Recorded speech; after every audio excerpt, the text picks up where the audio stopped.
Olá, meus amigos e minhas amigas. Estamos dando início a mais um Momento Jurídico, aquele programa de todas as semanas, onde nós trazemos sempre pessoas envolvidas de forma elevada no nosso meio social e que têm um significado. Hoje, eu estou trazendo um advogado, um operador do direito, da mais alta respeitabilidade e de grande prestígio em nosso meio. Doutor Everaldo Patriota, advogado que transita pelo foro de forma tranquila e altaneira, porque vem desenvolvendo a sua atividade há quase 40 anos, sem nenhum descompromisso com o que se chama de desiderato do direito no seu conceito mais intrínseco. Meu caro Everaldo, eu quero inicialmente te agradecer. Eu sei que você tem uma vida atribulada, Brasília.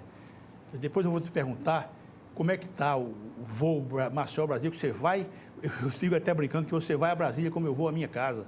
Você vai com uma frequência danada, não sei nem se me adaptaria a esse sistema de vida. Mas quero te agradecer, você ter aberto, ter encontrado esse espaço na sua agenda, porque nós já tínhamos conversado há um longo tempo, e está aqui conosco. Então, eu quero logo, Everaldo, ratificar nosso agradecimento, a nossa honra, minha, da casa e da equipe que nos acompanha. E quero deixá-la à vontade já para uma primeira manifestação para os nossos telespectadores. A honra é nossa de estar aqui, mais uma vez, na TV MAI, no Momento Jurídico. Isso. Agora nessa dimensão bem mais ampla, com uma outra estrutura, e a honra de estar aqui com um amigo, um magistrado de muito respeito, de muita credibilidade, cioso de suas obrigações, comprometido com a ética. Então, para nós é uma satisfação imensa estar aqui para discutirmos esses assuntos assim tão caros, não só ao mundo da jurisdição, mas ao mundo da cidadania brasileira. Verdade. Everaldo, eu começo lembrando que nós somos contemporâneos de faculdade. Eu acho que eu tenho na sua frente meio período ou um ano só, mas o importante de tudo isso é que eu já vou com 40 anos de ingresso no curso jurídico, quer dizer, é mais ou menos de quando data o nosso conhecimento. Nós entramos na faculdade em julho de 1977, na nossa FADIMA, né? Exatamente. Faculdade de Direito de Maceió, o nosso SESMAC. Naquela época só havia duas faculdades, só. Everaldo. E colamos grau no dia 2 de janeiro de 1982, mas terminamos no ano de 81. Eu colei grau no dia 23 de dezembro de 80. Por isso que eu digo que eu sou um pouquinho na sua frente. Eu tenho impressão, é porque eu não lhe conhecia. É um ano. Mas eu tenho impressão que eu lhe dei trote, Everaldo. Um ano. E o trote naquela época era pesado, era empurrão. Era pesado, saia de cabeça rapada. E dava empurrão, né? Dava empurrão. Para lá. Bacana. Everaldo, eu terminei de ler agora, coisa fresquinha, coisa recente, de 15 dias para cá, eu terminei de ler uma obra monumental, que é uma obra do Stefan Zweig.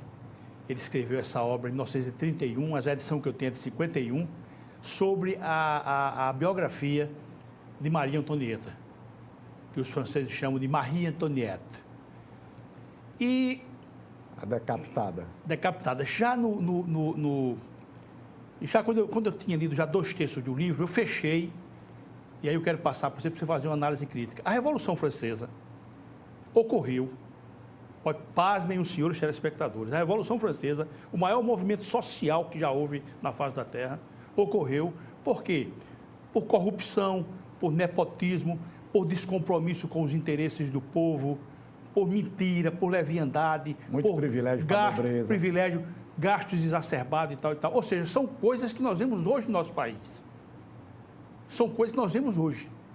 Não é conversa, não. O que nós vemos hoje em nosso país, lá na França, 1793, 94 e tal, foi que determinou a Revolução Francesa, inclusive com a decapitação de Luís XVI e de Maria Antonieta. Aí já para dar uma informação, nessa leitura, Everaldo, eu vim saber, é muito triste, os últimos 4 anos dela foram muito, muito tristes e muito pesados. Ela perdeu tudo, os filhos, tudo. E quando ela foi subir ao patíbulo, ela perdeu um sapatinho, rapaz. Caiu um sapato. Ela foi levada pela via, em Paris, né? Pelas ruas, numa carroça. Execrada e tal. E caiu um sapatinho dela, rapaz. e houve alguém que pegou, e esse sapato existe hoje, ele está no museu, na Normandia. Eu entrei na internet e localizei o sapatinho lá. É uma relíquia tão importante que a pessoa pega com uma luva o sapatinho dela. Mas, Everaldo, como é que você vê o atual momento ético em nosso país? Qual é a análise crítica que você faz do atual momento ético, lato sensu, que nós estamos passando? Veja, pegando o gancho inicial, por que se deu a Revolução Francesa?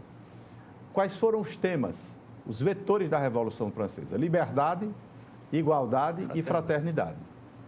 Nós, no Brasil, apesar de estarmos este ano completando 30 anos da Constituição Cidadã, tivemos uma relativa liberdade, ainda não absoluta, porque nós não temos ainda implementado a democracia dos meios de comunicação, a liberdade de imprensa ainda é algo que se debate muito nos tribunais, mas a igualdade... E a própria imprensa é muito facciosa, né? Sim, preciso dizer isso. Partidarizada, mas a igualdade nós não obtivemos. Nós temos uma desigualdade brutal.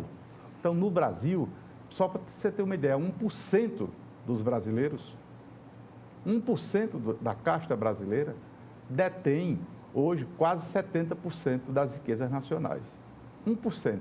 Então, a desigualdade é brutal. A fraternidade é algo que se tem episodicamente por impulsos religiosos, mas a solidariedade pregada no texto constitucional, a desigualdade, a redução das desigualdades regionais, o fim da fome, o fim da miséria, o fim da linha de pobreza, saneamento, água potável, isso ainda está muito distante de quase a metade da população. Então, afora tudo isso, como que na erupção vulcânica sai esta tenebrosa, esta volúpia de denúncias de corrupção, né? É como se o país fosse gerido pelo interesse absolutamente empresarial e só e tão só por essa intrínseca ou promíscua relação entre o poder econômico e o poder político. Daí essa crise que atinge os três poderes, essa crise que entrou até nas instituições, de um modo geral, você vê parte do poder judiciário também partidarizado, né? Com esse ativismo que se chama de neoconstitucionalismo ou consequencialistas. E a gente tem hoje uma crise institucional muito grande. Eu não diria que o nosso quadro, porque há momentos históricos distintos, mas que muitos dos ingredientes que levaram à Revolução Francesa estão presentes hoje no Brasil. Para você ter uma ideia, o último dado terrível para nós é que voltamos a aumentar o índice de mortalidade infantil. Só 3 unidades da federação, graças a Deus que a Alagoas está nesse meio, não tiveram o aumento da mortalidade infantil. 24 unidades da federação, nós voltamos a recrudescer os índices de mortalidade infantil. E doenças que não existiam mais voltaram? Voltamos. Né? Nós que tínhamos um exemplo mundial de cobertura vacinal, estamos voltando o sarampo, estamos voltando tantas doenças que a gente já tinha, a OMS considerava como erradicadas. Mas o problema da volta da taxa, do crescimento da taxa da mortalidade infantil, exatamente por quadro de desnutrição. Crianças, 13 milhões de desempregados, nós voltamos de novo a entrar no mapa da fome da ONU, porque a gente está voltando, são dados do IBGE, não são dados de partido A ou partido B, nós voltamos à mortalidade infantil. Então, você veja como a gente pode falar de ética social numa sociedade que é celeiro do mundo. Nós somos celeiro do mundo. Nós produzimos alimentos para o mundo incluído, para o mundo que pode pagar nossas importações. Exportamos alimentos para o mundo todo, alimentos de qualidade. Temos uma inserção muito forte nisso e a fome voltar à nossa porta. Quer dizer, não há algo mais doloroso, mais impactante do que a gente descobrir, depois de uma quadra que se descobre, de tanto que era desviado, de tanto que era tirado da educação, da saúde, da merenda, da segurança pública, nas obras de infraestrutura, etc, etc, etc, e agora voltarmos à fome. Um índice que até 2014 ele só tinha decaído, estabilizou e agora voltou a cair. Mas eu queria também que você me fizesse uma consideração para os nossos telespectadores. Você não acha também que essa temática é rebarbativa? Porque desde que eu me entendo de gente, Everaldo, fome, miséria, mortalidade infantil, doenças endêmicas, é uma coisa rebarbativa. Por que é que não se consegue sair disso? Veja, primeiro era preciso um compromisso da sociedade como um todo, É preciso que a gente lembre-se o seguinte, que grandes vítimas deste quadro são ainda cidadãos que não se percebem cidadãos, que não se percebem sujeitos de direito, por isso eles não lutam e não brigam para mudar essa realidade. Então, eles vivem uma situação de alienação, onde se percebem como objetos, ainda vaticinados por aquela história do destino. É o destino, né? Quem é de baixo não se eleva, quem é do chão não se atrepa, aqueles atavismos que a gente sabe tanto deles aqui no Nordeste no passado. Então, há uma certa resignação com isso. Mas se cada cidadão desse, cada mulher, cada homem, cada criança, cada adolescente, cada idoso, se percebesse sujeito de sua própria história, dono de sua existência, a realidade mudava. Enquanto há essa alienação e há processos de alienação que conspiram para permanecer esse quadro, os que têm liderança de servir ao povo, os que têm liderança de servir na política, no lugar de servir ao público, no lugar de ter compromisso, para que isso não continue na sua expressão rebarbativa. Para que falar em fome? Não, a fome está erradicada. Por que nós vamos falar em doenças endêmicas? Está erradicada. Nós já temos água potável para todo mundo, saneamento para todo mundo. Eu não vou ter mais ninguém mais morrendo de diarreia, mas eu não consigo levar água potável para todo mundo. Eu ainda tenho merenda escolar feita com água contaminada. Eu não tenho fossa séptica, uma fossa séptica que não é saneamento, em milhares e milhões de lares brasileiros. Então, por isso que isso continua sendo, por isso a agenda do milênio da ONU, por isso a agenda 21, que o Brasil se comprometeu no Concerto Internacional de implantar o saneamento em todo o país, de implantar a cobertura vacinal em 100%, de ter segurança alimentar, de ter assistência materna, a mulher ter um pré-natal decente, ter segurança nutricional e a criança ter os primeiros 2 anos, Jerônimo, de desenvolvimento psicomotor assegurado, mas assegurado com o quê? Com a segurança nutricional, porque de 0 a 2 anos, a consolidação da psique dela vai comprometer para o resto da vida. Se ela tiver isso estruturado, será um adulto saudável, se não, terá comprometido toda a sua psique. Ué, Everaldo, mas veja bem, nós estamos vivendo num mundo globalizado. Eu viajei muito, hoje viajo ainda pelo interior do nosso estado, estou falando do nosso estado, e eu vejo às vezes verdadeiros casebres com uma antenazinha parabólica.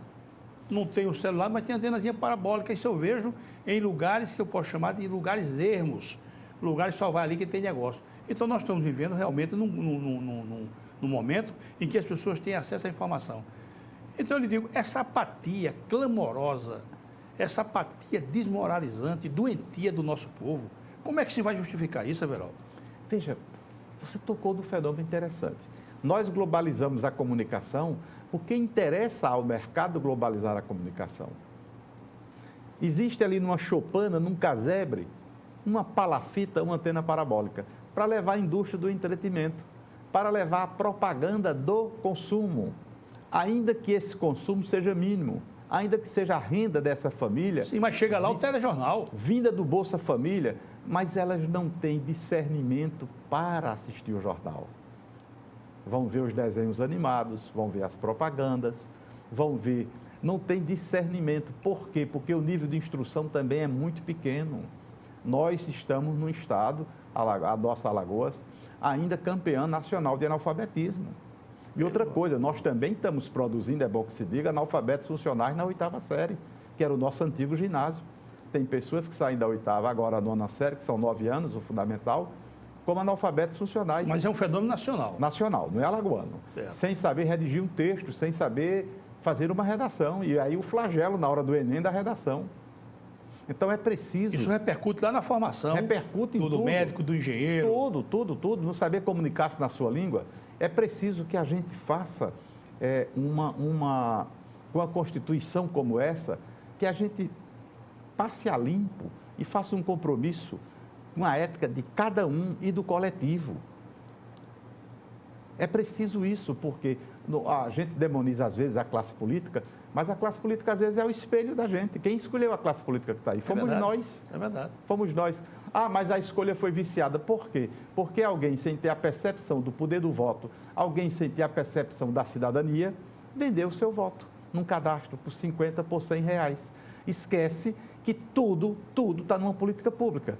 Desde uma de um pré-natal decente, desde uma segurança nutricional para a mãe e para o rebento ali da primeira infância, tudo depende de uma política pública, até na hora de se enterrar e ter uma vaga no cemitério público. Tudo, o ar que a gente respira, a mobilidade, o ônibus que nos transporta, o VLT que nos transporta, o trem que nos transporta, tudo depende de uma política pública. O ar, a água, o saneamento, os alimentos que consumimos, a saúde, a educação, tudo depende de uma política pública, está no orçamento. E nós não temos como deixar que o Estado deixe de existir. O Estado foi uma invenção moderna que a sociedade criou para administrar a vida em sociedade e, na visão de Aristóteles, nos levar à felicidade, não o contrário. Não nós usarmos os Estados para interesses privados, seja de uma elite, seja de um pequeno grupo, seja de dominadores, em detrimento da massa que tanto precisa dos serviços públicos em qualquer lugar do mundo, quanto mais num país como o nosso. Pois é. Já aproveitando, eu te pergunto, na verdade, você conhece Modesto Carvalhosa tão bem quanto eu. É um homem que, quando ele muito diz valor. muito valor moral, muito valor ético e tal, ele diz os diabos. Eu assisti um Roda Viva outro dia dele e ele foi devastador. Como é que você vê? A Operação Lava Jato, deixa eu colocar bem, você consegue, Everaldo, fazer alguma restrição à Operação Lava Jato? Ela não foi uma coisa boa, não, Everaldo? Veja, o combate à corrupção, e é bom lembrar que corrupção não é um fenômeno novo. Sim, é tão antigo quanto o homem na face da Terra. Quanto o homem na face da Terra. É bom que a gente não esqueça que talvez o primeiro ato de corrupção tenha chegado com Cabral para subjugar o índio.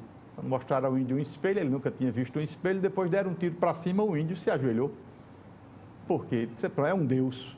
E Caminha aproveitou e pediu logo um emprego para o genro dele. Pediu emprego pro... No final da carta, não é? No final da carta. Então, isso não é nada de novo. O que é que a gente precisa analisar? A razão de ser de uma sociedade, de todas essas instituições, está na Constituição. É a eficiência, a palavra moral está lá. Está lá. A palavra impessoalidade, legalidade, publicidade, transparência, está tudo ali. Então, a razão de ser do Estado é administrar esses recursos, né? Muito se fala em recursos públicos, todo recurso público é recurso do povo, né? Claro. Todo ele vem do povo. povo. E o Estado não pode ter lucro, o Estado não é para ter lucro. O Estado não é para ter lucro. Então, é preciso que a gente veja esse papel macro do Estado e mesmo no momento de crise desse, a gente não esqueça das valijas do Estado Democrático de Direito. Devido processo legal, ampla defesa, prova lista, recursos a eles inerentes. Na hora que a gente mitiga isso, relativiza isso, a gente compromete o Estado Democrático de Direito. E vou lhe dar um exemplo. Foi o contexto da Lava Jato que levou o ex-Celso Pretório, o nosso Supremo Tribunal Federal, a dividir-se e decidir que a cláusula pétrea da prisão com a condenação em segundo grau poderia ser relativizada, poderia ser mitigada. O que quis o Constituinte de 88? Pode olhar toda a discussão, vamos dizer assim, toda a anamnese, toda a discussão sobre a norma. O Constituinte quis aquilo. Ninguém será considerado culpado senão depois do trânsito em julgado da sentença penal condenatória. Se o leigo não sabe o que é trânsito em julgado, ele entra ali e vê ligeirinho o que é trânsito em julgado. É uma sentença... E está escrito lá com todas as letras. Está escrito. Não precisa de interpretação. Não precisa de hermenêutica, não precisa de exegese, está ali, é direito de garantia fundamental que qualquer um pode discernir. Ora, se o Constituinte disse isso, no momento de construir um contrato social, ainda com um Congresso Constituinte derivado, não foi originário, mas foi isso que o momento político permitiu, ele disse isso. Não caberia ao Supremo, em nome do combate à corrupção, que deve ser permanente, porque é ilícito, né? É o ilícito, e o Estado não pode compactuar com ilícito, instância nenhuma, estamento nenhum de poder. Aí a gente começou a ter os excessos da Lava Jato. A Lava Jato, ela é importante, ela é permanente, ela deveria ser preocupação de todo o Ministério Público, do Ministério Público da comarca, do Ministério Público Estadual, do Ministério Público Federal, do Poder Judiciário como um todo. Agora, nós tivemos uma afã muito grande para o combate à corrupção, repito, não que ele não seja imprescindível, necessário, e terminamos por cometer alguns excessos, né? A prisão em segundo grau é um, o juízo especial, nós, dada a volúpia de feitos, terminamos criando uma vara só para o combate da Lava Jato. Então, nós temos no Brasil algo que é singular, algo inédito no mundo ocidental, que é a gente criar uma jurisdição para um só processo. Alguém poderia dizer, mas nas mãos limpas tiveram, mas era mais de um juiz. Né? Mas há outros processos já perante o juiz Moro. Não, essa vara hoje ela só trabalha com a Lava Jato. Ele não tem outra jurisdição. Foi uma decisão tomada pelo TRF, né? Dada a pletora de e as outras, os outros processos que ele estava tramitando? Não, ele ficou somente com... Até porque essa operação ela tem trabalho ainda para muitos anos. Né? Então, isso é preciso se dizer isso para que as pessoas não façam também uma comparativa injusto. Quando se compara a produção do juiz Moro com a produção do Supremo ou de outro juízo singular, se comete uma injustiça. Porque o juiz penal de qualquer comarca, de qualquer vara, de qualquer tribunal, ele tem N processo. Não é que o juiz Sérgio Moro não tenha muito trabalho, ele tem o trabalho de Hércules, mas ele trabalha só com essa operação. Então, a produção dele, a produtividade dele, não se pode comparar. Tirando esses excessos cometidos, né? Assim, muito vazamento, muita pirotecnia, mas tirando esses excessos, é algo que o país precisa ter, mas ter dentro dos limites dos cânones constitucionais. A diferença entre remédio e veneno é a dosagem. É só a dose. Só a dose. Everaldo, eu já recebi ali a sinalização que nós vamos encerrar o nosso primeiro segmento, mas eu lhe pergunto o seguinte, você não acha que essa reiteração, Everaldo, dessas condutas altamente desprestigiantes para o nosso país, essa reiteração doentia, insana, você não acha que isso pode incutir nos nossos jovens uma certa banalização, não? Como é que você vê isso? Isso, para mim, é a pior coisa, é o exemplo que vem de cima. É aquela história, fulano se deu bem, fulano deu certo. Diz que se perguntou à esposa do Sérgio Cabral, a nossa colega advogada Adriana Anselmo, por que tudo isso? Ela disse, nós estávamos vislumbrados. Veja, o que pode um jovem pensar? O bom é a política, porque a gente entra na política, engrena, toma conta de uma engrenagem partidária, consegue um mandato, é um espaço de poder, nunca mais vamos ter dificuldades. Para mim, o pior que fica é isso, é essa cultura. Foi um sistema criado para o poder econômico gerar o poder político, via financiamento de campanha. A forma de aquisição do poder no Brasil é que está absolutamente antidemocrática, absolutamente antiética, e a gente precisa mudar isso. Edvaldo, e o pior é que eles fazem as leis, os políticos fazem as leis. Ninguém faz lei para se autoflagelar. Exatamente. Como é que ele vai fazer uma lei para se autoflagelar, como você disse? Por isso que a mudança disso, a mãe de todas as reformas, que é a reforma política, ela só virá se nas ruas nós dermos o grito de que ela precisa vir. Pois é, eu também guardo esse entendimento que é preciso que o povo se faça presente. Sem povo na rua, nós não vamos mudar. Agora, é preciso também isso. Que haja uma liderança para energizar a massa, quer dizer, nós precisamos de uma liderança séria, comprometida, entendeu? Uma liderança que você não flagre ela em várias mentiras, já da primeira entrevista que ela dá, você diz, eita, esse cara está mentindo, porque realmente é algo desolador. E eu digo, máxime, né, para pessoas que saem de casa todos os dias. E me permita, Everaldo, lhe dar esse exemplo, você sai todos os dias de casa, eu sei da sua luta, você vem nesses quase 40 anos de advocacia, eu vou lhe fazer uma pergunta específica sobre isso, você vem sem ninguém apontar um traço na sua conduta profissional, e isso que privo da sua amizade, isso muito me orgulha e me eleva. Vamos fazer uma pausa, Everaldo, e retornamos rapidinho com novas provocações a você, que eu quero ouvir a sua análise crítica, essa que é a expressão. Meus amigos e minhas amigas, muito obrigado sempre pela assistência, pelo prestígio da audiência e voltamos já.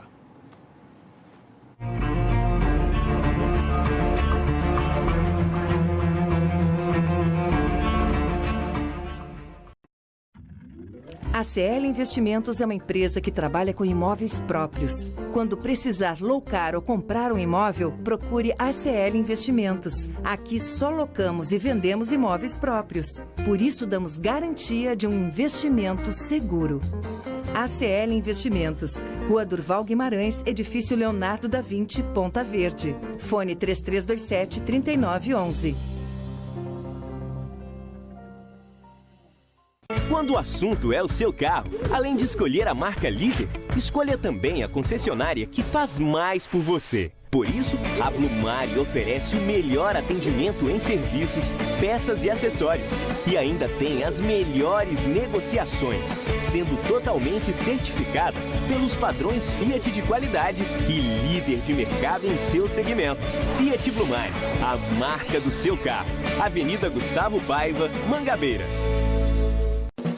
O filé do Zezé é a melhor opção. Temos um cardápio variado de churrasco e comida caseira. Churrasco de picanha preparados de um jeito todo especial. Zezé em Casa, 3313-4004.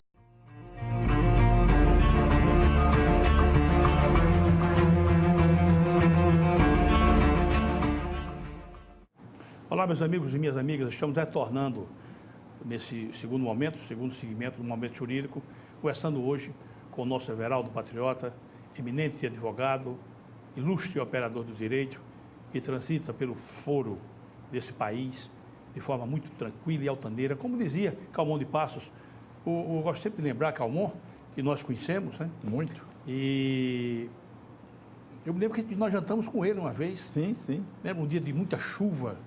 Bom, então o Everaldo é aquele advogado que a gente encontra no fórum, encontra nos corredores do fórum, cumprimenta e fala bem.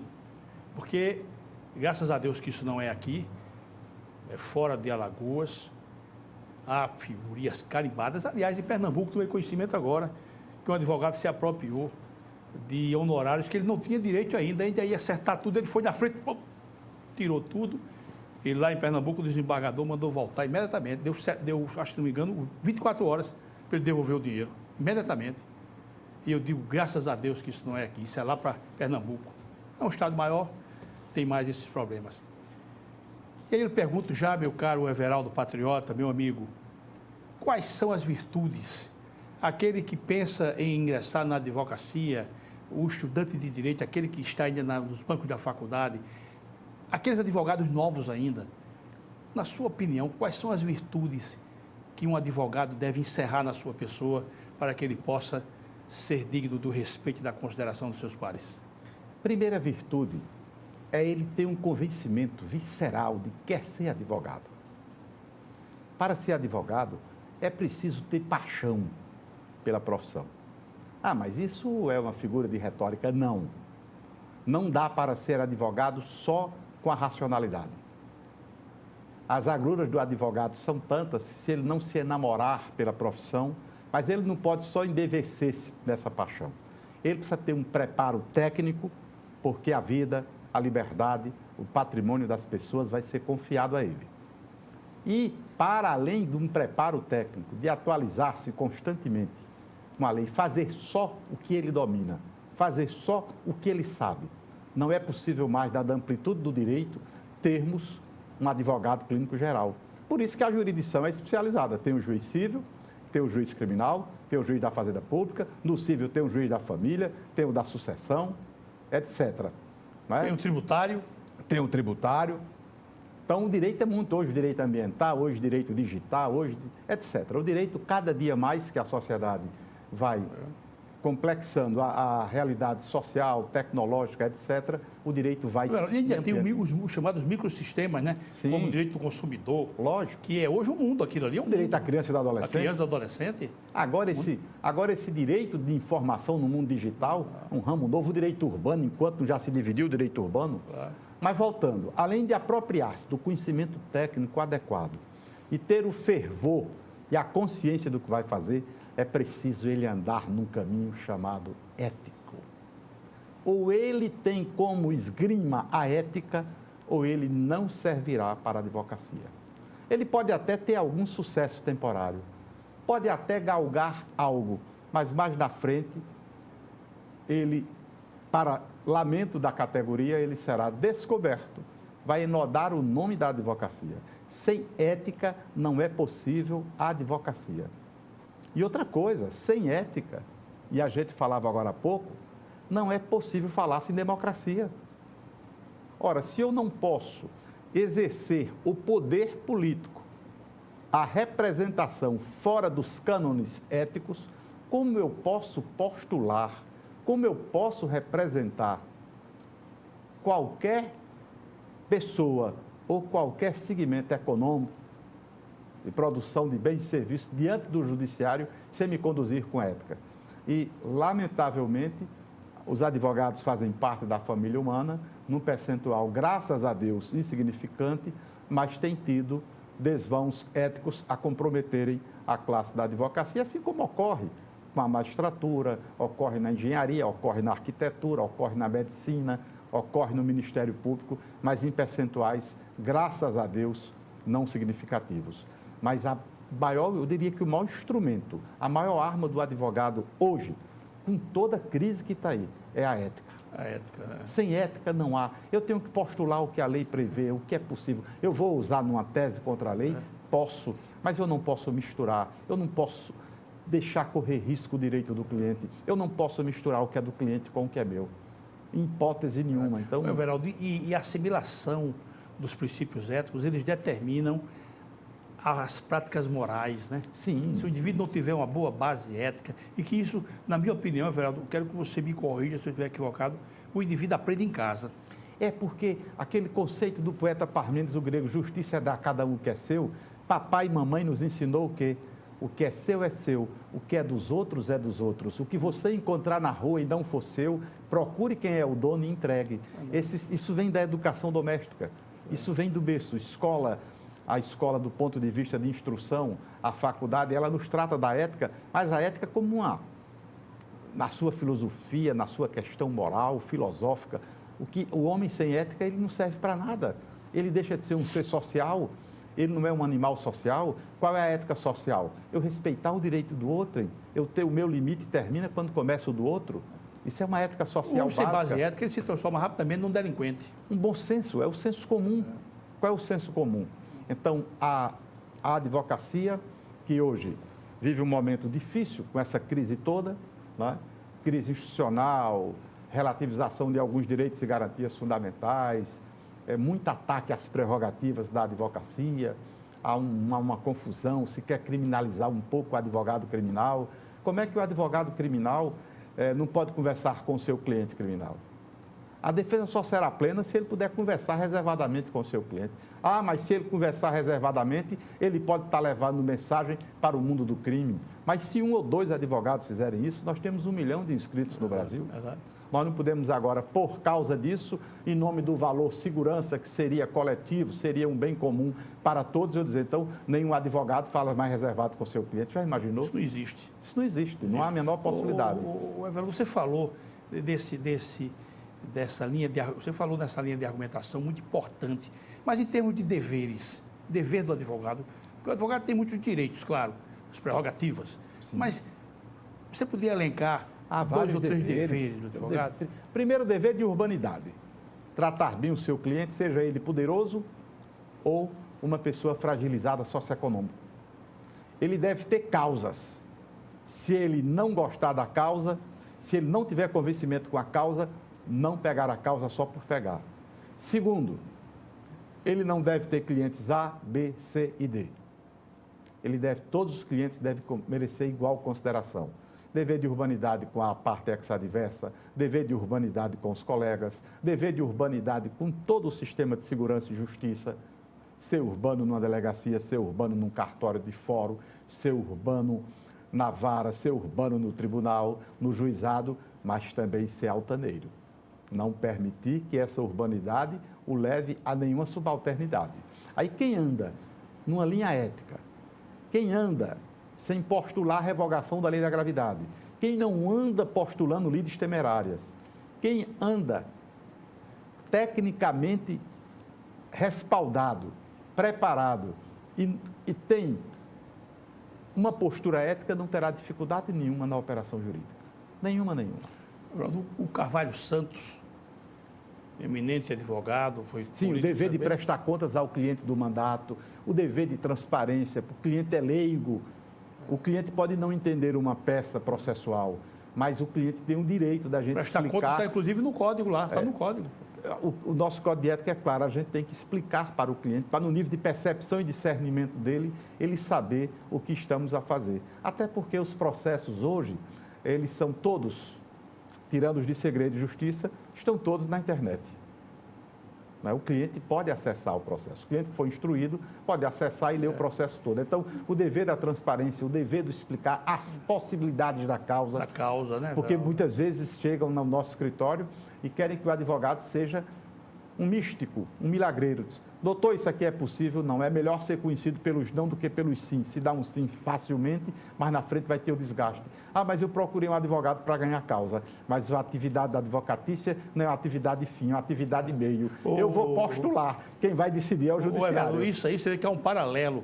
Na medicina existe uma conduta que o médico deve levar, muito assemelhada a essa do advogado. Na medicina chama-se consentimento informado. Consentimento informado. E na advocacia chama-se informar o cliente todos os parâmetros da demanda que ele da pretensão dele. Né? Mas veja, se iguala o consentimento informado, quando há uma demanda de poucas possibilidades, deve o advogado dizer, olha, suas possibilidades aqui são menores de 50%. Para que amanhã o senhor não venha desconhecer, eu vou colocar isso no nosso contrato. Porque depois, mas o senhor não me disse disso, estava aqui. Né? Evandro, já que você falou dessa questão, 50%, 60%, grandes possibilidades, poucas possibilidades, eu já aproveito para te perguntar, queria que você fosse breve, meu amigo.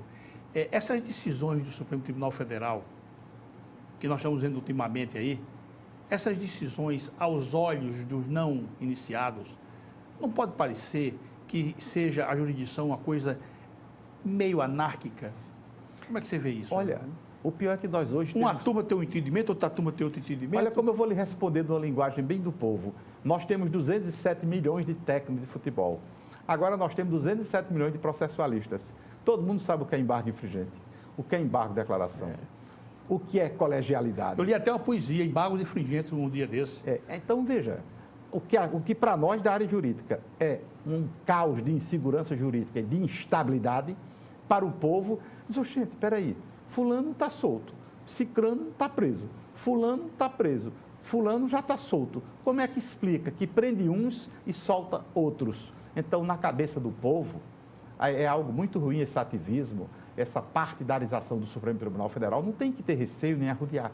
O Supremo Tribunal Federal tem hoje 11 Supremos. Cada gabinete é um Supremo. E agora partidarizado.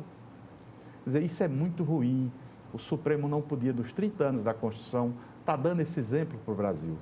Nós precisaríamos de mais estabilidade, de mais colegialidade, de mais respeito às cláusulas pétreas, de mais guardião da Constituição. Menos ativismo e mais guardião da Constituição. Você não acha que a escolha, vamos ficar aqui só no Supremo Tribunal Federal, não devia ser pontificado, sobretudo o mérito, não, pessoal? Veja, a Constituição, ela foi perfeita nisso. Nós fazemos o que o Ocidente todo faz. A democracia mais citada no Ocidente é a americana. O presidente indica e o Senado sabatina. O problema é a sindicância que o Senado faz. Do tempo que me entendo de gente, só vi uma sabatina no Senado, que foi a do Luiz Edson Fachin.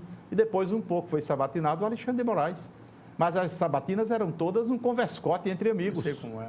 Então, jogo para inglês ver. Jogo para inglês ver. Está lá, reputação ilibada, notável saber jurídico. E às vezes não era nem tanto ilibada, viu? Aí veja, aí diz, quem faz essa escolha? Faz essa escolha quem recebe mais de 50 milhões de votos. O presidente da República é o homem mais votado do Brasil. E se numa democracia tem poder quem tem voto, o presidente da República tem essa missão sublime, diria até, de escolher um dos 11 ministros do Supremo para indicar. Aí caberia o Senado. O presidente falhou, essa pessoa tem a reputação com algum senão, nós não vamos aprovar. Mas esse notável saber jurídico, o Senado não é obrigado a ser constituído de 81 juristas, concorda? Mas eu vou buscar o conhecimento, eu vou buscar o assessoramento, eu quero sabatinar. Qual é a situação, as agruras maiores do Supremo hoje? Quais são as demandas que mais estão no Supremo? Então eu vou sabatinar o candidato dentro daquilo que está para o Supremo decidir. Mas sabatinar não é uma pergunta somente para o camarada responder e mostrar, às vezes, alguma erudição, às vezes, algum pedantismo, não. É para questionar. Então, se o nosso Senado não cumpre o seu papel, nós não podemos atribuir ao processo de escolha. O Senado da República é que deveria cumprir o papel. Everton, rapidamente, eu quero só dar uma informação para os nossos telespectadores, e evidentemente eu vi também o comentário seu. Você vai me ajudar aqui no nome do ministro. Ele escreveu O Salão dos Passos Perdidos e até faleceu, tropeçou no galeão, caiu e fraturou o crânio, rapaz. Foi ministro do Supremo Tribunal Federal. Foi, eu estou querendo me lembrar Ele defendeu o Dock Street. Ah, sim. Tem até um livro. Evandro Lins e Silva. Evandro Lins e Silva. Evandro Lins e Silva. Piauiense. Evandro Lins e Silva. Conheci Evandro Lins e Silva. Pois é, eu conheci Evandro Lins e Silva no Congresso, eu comprei um livro dele, está autografado. Eu tenho uma dedicatória. Ele era medalha Rui Barbosa, estive com ele várias vezes no Conselho Federal da Ordem. Eu tenho uma dedicatória dele, belíssima, num congresso, eu era advogado na época, e ele, justamente, a obra é essa, Por que absolvi George School? Não, por que defendi Dock Street? Eu acho que o Dock Street foi o advogado. Mas eu quero dizer o seguinte, você sabe como é que ele diz no livro dele, O Salão dos Passos Perdidos, como é que ele chegou no Supremo. O presidente João Goulart ia fazer uma viagem à China e convidou vários empresários e facultou aos empresários trazer também... Sugestões? Um ou dois amigos, vai. E um empresário lá de Santa Catarina o convidou e ele foi. E lá naquela viagem, uma viagem para a China, uma viagem longa, naquela conversa, parece que o presidente João Goulart se afeiçoou dele e à noite, lá já na China, uma noite, numa tomada daquela de uísque, perguntou ele, você quer ser ministro do Supremo Tribunal Federal? Ele disse, quero, agora eu não vou pedir a ninguém. E ele fez, presidente do Supremo Tribunal Federal. Sim, porque o presidente tinha maioria no Senado. Depois ele foi caçado, né? Depois ele foi afastado. Porque ele não baixou a cabeça. Mas não baixou a cabeça, exatamente. Não baixou a cabeça para a ditadura. Exatamente. Mas repare, você quer ser ministro supremo? Sou. É muita honra eu teria, mas eu não vou pedir a ninguém nada. Aí o presidente, deixa comigo. É porque o candidato a ministro supremo, e o ministro Evandro comentava isso nas rodas de conversa, ele tem que ir de gabinete em gabinete de senador, levar seu currículo, dizer os seus propósitos, que na verdade é pedir o voto. Tem que pedir apoio. O processo, ele é político. Verdade. Você tem quase 4 décadas, meu amigo, de labuta, diuturna. Você é aquele advogado operário. Tem tido muitas decepções, Everaldo? Veja, quando eu abracei a advocacia, eu sabia das adversidades, né? E as primeiras adversidades estruturais, a gente foi vencendo, a gente não tinha fórum, teve fórum, a gente não tinha computador, tem computador, as varas não tinham assessor, tem assessor, o processo hoje é virtual, mas a gente tem sempre a dificuldade da resposta. Nunca a resposta que o jurisdicionado quer vem a tempo e de forma adequada que ele quer. Essa angústia, ela é que faz com que vários... É uma decepção?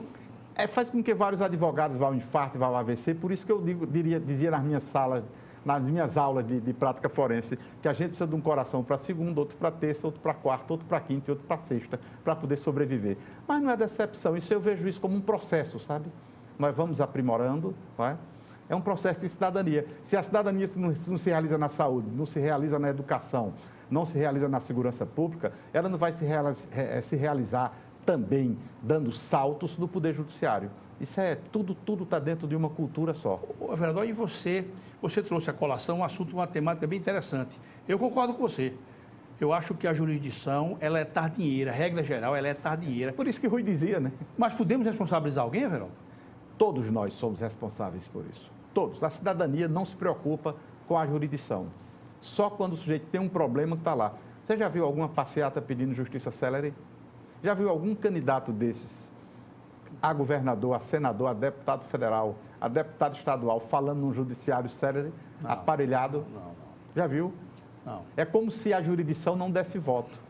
Agora ele vai falar em ponte, vai falar em merenda, vai falar em colégio, vai falar em praça esportiva, vai falar em estrada asfaltada, vai falar em praça, vai falar em calçamento, vai falar em hospital.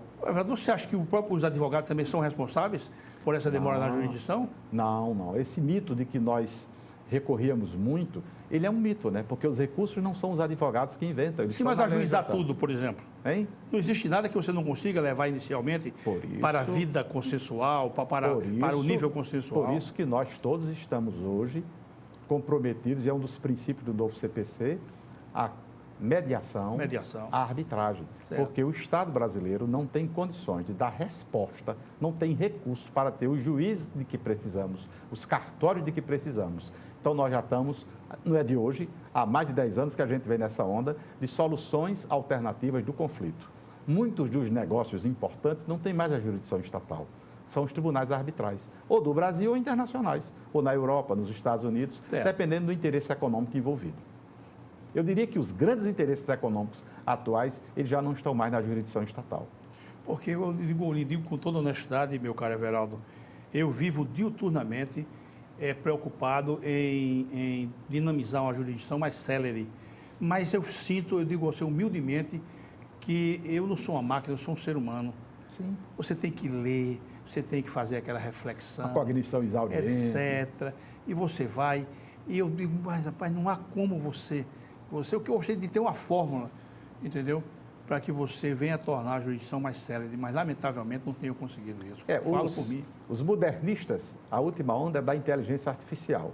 Mas eu tenho muito medo que um computador, ainda que tenha todos os precedentes do mundo, vai resolver uma lesão de direito entre duas pessoas.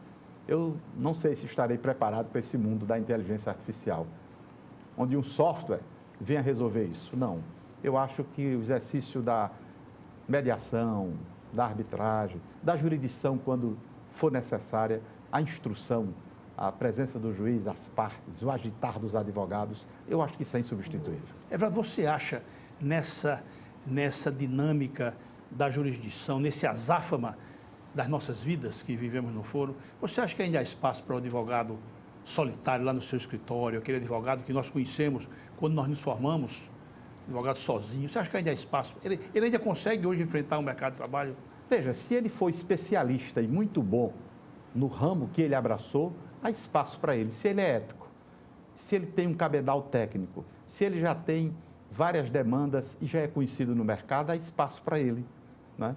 A gente não necessariamente, agora, é aquilo que dissemos há pouco, ele deve fazer muito bem o que ele faz. Porque não adianta também ter uma equipe que faça tudo e essa equipe não fazer bem o pouco do tudo que tentam fazer, né? Então, se você é tributarista, seja um bom tributarista. Se você é um civilista de família, seja um bom civilista de família.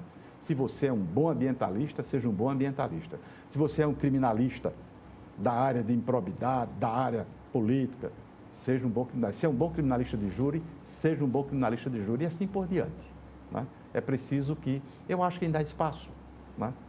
Tem muitos nomes ainda da advocacia. Agora, que manda a prudência que uma pessoa só não trabalhe só. É sempre bom outro, né? Duas pessoas discutirem uma tese, discutirem uma peça, né? Nós somos 4 lá no modesto escritório. Sempre que um faz algo, outro tem que ver, porque dois pensando é melhor. E outra coisa, sem vaidades, né? Sem vaidades. Everaldo, e a nossa OAB? Eu estou dizendo nossa OAB porque eu fiz parte, eu fui advogado e pretendo um dia retornar. E a nossa OAB, Everaldo? Como é que está agora essa questão de sequenciar o trabalho da nossa Fernanda Marinella? Como é que você está acompanhando isso? Fernanda é uma gigante para trabalhar. Você é conselheiro federal, né? Sou. Fernanda é uma gigante para trabalhar, não tem hora, tem atendido a todas as demandas da advocacia, mas Fernanda está sendo chamada para ir para o contexto nacional, cumprir um papel, né? Foi ela quem fez a primeira Conferência Nacional da Mulher, advogada aqui em Alagoas. Foi ela também que, presidindo a Comissão Nacional da Mulher Advogada, transformou a Comissão da Mulher Advogada, que era uma comissão especial, em comissão permanente. Fernanda não é um nome de Alagoas hoje, é um nome nacional. E Fernanda deve estar indo para essa missão nacional. E nós estamos trabalhando, graças a Deus, que o nosso grupo da situação tem mais de um nome. Terrível era se nós só tivéssemos um nome. Você sai com ele? Não, candidato a presidente não, meu tempo já passou. Por que você diz isso? Não, porque passou. Hoje eu estou afastado da faculdade, há milhares de advogados jovens que nem me conhecem, e a gente deve, assim, ter noção de limite, né? Ter consciência disso. Então, há muitos valorosos nomes do grupo, graças a Deus temos bons nomes, e estamos fazendo o que a política tem, que é conspirar, articular, juntarmos as forças necessárias da situação. Fernanda, a atual gestão tem um bom trabalho, seja na ordem, ela com Ednaldo Maiorano, o vice-presidente, com sua diretoria, seja a Caixa de Assistência dos Advogados, com Nivaldo e sua equipe. Então, a gente praticamente cumpriu todas as promessas de campanha estão cumpridas. Então, a gente está tranquilo, devemos manter o grupo unido e até regimentar mais forças para fazermos a sucessão, não por uma questão de continuar com o grupo, mas por uma questão de continuar servindo a advocacia e a cidadania alagoana. Maravilha. Eu quero deixar à vontade para uma última consideração para os nossos telespectadores, mandar uma mensagem que você entenda conveniente Olha, o que eu queria dizer aos telespectadores do Momento Jurídico é que vocês estão de parabéns. A gente tem um programa, uma liberdade imensa, um programa com uma pessoa com muita massa crítica a conduzi-lo, que não traz aqui perguntas de abrobinha, nada de superficial, um programa que só enriquece a TV Mar. Eu acho que é um marco ter uma pessoa que venha para cá discutir de A a Z. Qualquer problema com transparência, sem desassombro, à vontade com os telespectadores. Para mim é uma honra ter vocês e existir o programa Momento Jurídico da TV Bar. Geraldo, sucesso para você, maravilha. Muito obrigado. Eu que agradeço. No nosso meio. Você, eu sempre digo, aqui e acolá eu vou estar lhe provocando para você vir aqui bater esse papo conosco. À sua disposição. Porque, Everaldo, eu estou dizendo isso com a categoria que eu tenho para dizer. Você é daqueles que diz e eu acredito no que você diz. Obrigado. Porque há alguns que dizem e eu vou para casa com a pulga atrás da orelha, perguntando assim, onde é que ele está querendo me pegar? O que é que ele está querendo armar comigo? Mas é isso aí, é a vida. Everaldo, sucesso para você, com sua família, muito lá obrigado. no seu escritório. Meus caros telespectadores, muito obrigado, sempre agradecendo e até o nosso próximo encontro, se Deus quiser. Tchau.